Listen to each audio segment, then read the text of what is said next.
ಮೇಲೆ ಬೇರೆ ಏನಿದೆ? ಎಲ್ಲೆಲ್ಲಿ ನೋಡಲಿ ನಿನ್ನನ್ನೇ ಕಾಣುವೆ, ಕಣ್ಣಲ್ಲಿ ತುಂಬಿರುವೆ, ಮನದಲ್ಲಿ ಮನೆ ಮಾಡಿ ಆಡುವೆ. ಎಲ್ಲೆಲ್ಲಿ ನೋಡಲಿ ನಿನ್ನನ್ನೇ ಕಾಣುವೆ.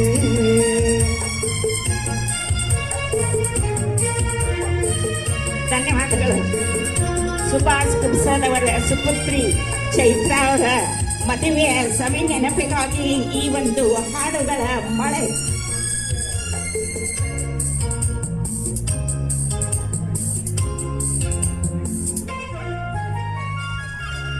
ರವಿಯನ್ನು ಕಾಣದೆ ಹಗಲೆಂದು ಆಗದು,